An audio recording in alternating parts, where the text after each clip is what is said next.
If real estate's so amazing, what's stopping everyone from buying a house? Well, most of the people would say down payment. So let's talk about this. What is a down payment?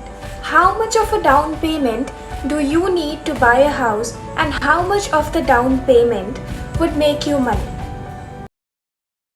I know you're somewhere out there, somewhere far away. I want you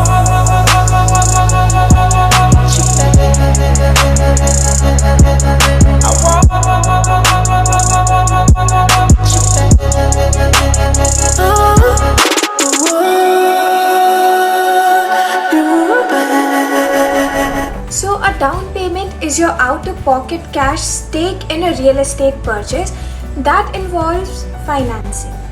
The bank offers you money, pretty much like I lend you money to buy a house, but you will need to have a stake in the game.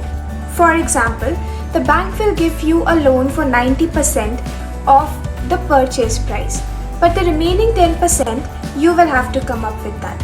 Now, the reason the lender requires a down payment is to protect their investment. You are less likely to miss a payment if you have a stake in the investment. If you do stop making a payment, your down payment will essentially be used to cover the lender's cost, repossess your house, sell it, and get their money back.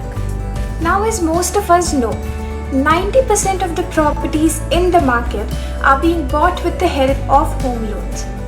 Now, if you see, the interest rate of these home loans have gone down from 11 to 12% to 8 to 9%, making it easier for the people to go ahead and take a home loan when it comes to buying a property. According to the RBI's guideline, laid down especially for bank and non-banking finance companies who lend home loans, 80% of loan is granted to the customer and remaining 20% will be paid by the buyer. But how do you know whether you are eligible to get one or not? So in order to avail these loans, you need to have a decent enough source of income or monthly income. The amount for down payment is a huge amount in itself. So how do you raise it? Once we make a decision to take a home loan, we think most of the time that the bank is already covering 80%. So taking some sort of personal loan or soft loan should do the deed.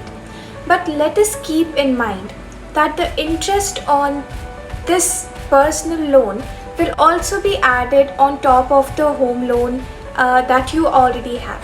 So going forward, you wish to buy a house, and what are the ways that will be helpful for you to raise decent amount of capital, that 20%, in order to buy the house? So number one on our list for raising a down payment is to consider interest bearing and debt fund type of investments. Number two, spare higher growth investment with a future potential and liquidate the underperforming investments.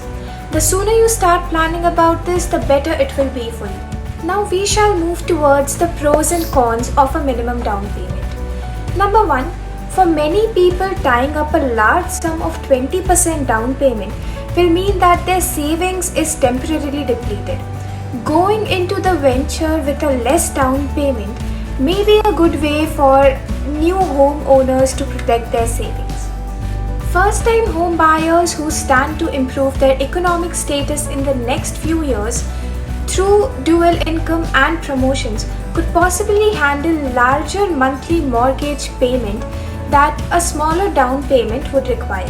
Move-up buyers such as young families and empty nesters may enjoy the flexibility that a smaller down payment would offer. It makes a larger cash reserve or emergency fund for these things like a new car, medical bills, vacations, and other big ticket items. Spreading one's cash around or diversifying is a way to provide a safety net if home values drop. Now coming to the cons. Number one, opting for a smaller down payment for a home purchase will limit the amount of immediate built-in equity that you will have.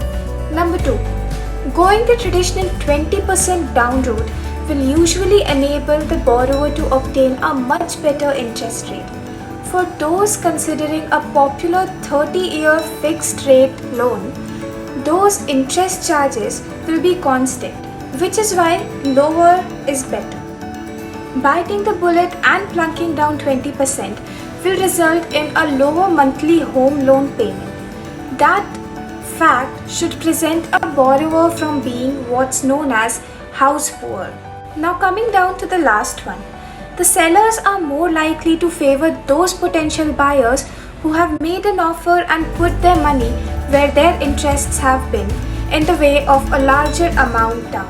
In the final analysis, it will all come down to some serious number crunching. The types of loan programs a hopeful home buyer is eligible for, plus their unique individual situation, all are factors that should help them make the best choice. If you liked this video and found it informative, please feel free to hit that like button and subscribe button.